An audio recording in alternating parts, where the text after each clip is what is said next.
کراچی روشنیوں کا شہر، خوابوں کا شہر اور جرائم کا گڑھ۔ 1990 کی دہائی میں یہ شہر خون، تشدد اور خوف کے سائے میں ڈوبا تھا۔ اسی شہر کے گلیوں میں ایک نام گونجتا تھا، شعیب خان، ایک پراسرار کردار جو جرائم کی دنیا کا بادشاہ بنا، لیکن اس کی طاقت اسے تباہی کی طرف لے گئی۔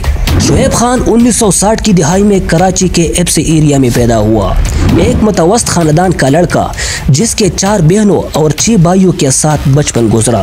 اس کے محلے میں مختار کی چائے مشہور تھی، جہاں لوگ گپ شپ کرتے اور شہر کے حالات پر تبادلہ خیال کرتے۔ لیکن شعیب کا مزاج مختلف تھا، وہ نوعمری میں ہی لوگوں سے الجھتا، غصہ دکھاتا اور ایک ایسی زندگی کی طرف بڑھ رہا تھا جو عام نہیں تھی۔ شعیب نے اپنے کیریئر کی شروعات عزیز آباد میں موٹر سائیکل کرائے پر دینے سے کی، لیکن اس کی اصل دلچسپی جرائم کی دنیا میں تھی۔ اس کے والد اختر علی خان جوئے کے کاروبار سے وابستہ تھے اور شعیب نے اسی راستے کو اپنایا۔ وہ مقامی پولیس کے لیے مخبری بھی کرتا، لیکن اس کی نظریں بڑی تھی۔ 1980 کی دہائی میں کراچی ایک دھماکہ خیز ڈبے کی مانند تھا۔ سیاسی تشدد، فرقہ وارانہ فسادات اور لسانی تناؤ نے شہر کو اپنی لپیٹ میں لے رکھا تھا۔ شعیب نے اس افراتفری کو موقع کے طور پر دیکھا۔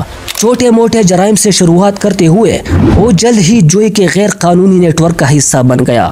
شعیب کی دوستی خالد شہنشاہ سے ہوئی، جو کریم آباد میں رمی کلب کے نام سے جوئے کا اڈا چلاتا تھا۔ خالد پیپلز پارٹی اور اس کے عسکری بازو عبدالفقار سے وابستہ تھے۔ دونوں کی دوستی جرائم کی دنیا میں گہری ہوتی گئی، لیکن یہ دوستی جلد ہی شعیب کے لیے ایک خطرناک موڑ لے آئی۔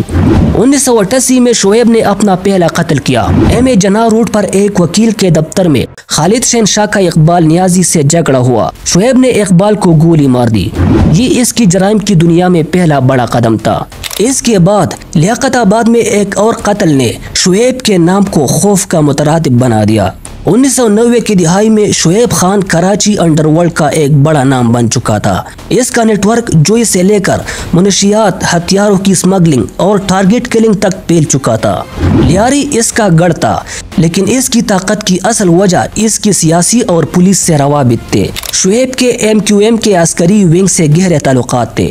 وہ پولیس کے اعلیٰ افسران کو اپنی پارٹیوں میں مدعو کرتا اور انہیں رشوت دے کر اپنی گرفت مضبوط کرتا۔ اس کی رسائی شہر کی سیاسی، سماجی اور کاروباری شخصیات تک تھی۔ وہ کراچی سے دبئی تک اپنا اثر رسوخ رکھتا تھا۔ 1992 میں شعیب دبئی پہنچا، جہاں اس کی ملاقات ممبئی انڈر ورلڈ کے ڈان داؤد ابراہیم سے ہوئی۔ داؤد کے ذریعے شعیب نے اپنا جوئے کا نیٹ ورک بین الاقوامی سطح پر پھیلایا، لیکن اس دوستی نے اسے نئی دشمن بھی دیے۔ 1998 میں شعیب نے دبئی میں عرفان گوگا نامی ایک شخص کو قتل کر دیا۔ گوگا داؤد کا قریبی ساتھی تھا۔ شعیب نے دعویٰ کیا کہ گوگا داؤد کے خلاف باتیں کر رہا تھا، لیکن اس قتل نے داؤد کے ساتھ اس کے تعلقات کشیدہ کر دیے۔ شعیب فرار ہو کر کراچی واپس آ گیا۔ کراچی واپسی پر شعیب نے اپنا سب سے بڑا جوئے کا اڈا ہاکی کلب آف پاکستان کے قریب کھولا۔ یہ اڈا فوجی ہیڈ کوارٹر کے قریب تھا، لیکن شعیب کی ہمت ایسی تھی کہ اس نے کوئی پرواہ نہیں کی۔ اس کے اڈوں پر پولیس، سیاستدان اور شوبز کی شخصیات کی آمد و رفت عام تھی۔ پھر ایک دن اسی جرم میں پولیس نے انہیں جیل میں بند کر دیا۔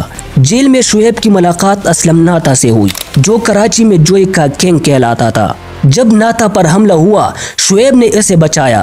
اس واقعے نے دونوں کے درمیان اعتماد پیدا کیا اور ناتا نے اپنے جوئے کے اڈے کا انتظام شعیب کے حوالے کر دیا۔ لیکن شعیب کی خواہش بڑی تھی، وہ خود ڈان بننا چاہتا تھا۔ 1995 میں شعیب نے اسلم ناتا کو قتل کروا دیا۔ اس قتل نے شعیب کو جوئے کے کاروبار پر مکمل کنٹرول دے دیا، لیکن اس نے ناتا کے دوستوں کو اپنا دشمن بنا لیا۔ اسلم ناتا کا قتل شعیب کے زوال کا نقطہ آغاز تھا۔ 2001 میں شعیب کا ایک اور قریبی ساتھی حاجی ابراہیم عرف بولو پراسرار طور پر غائب ہو گیا۔ بولو داؤد ابراہیم کا قریبی ساتھی اور ایک بدنام زمانہ کنٹریکٹ کلر تھا۔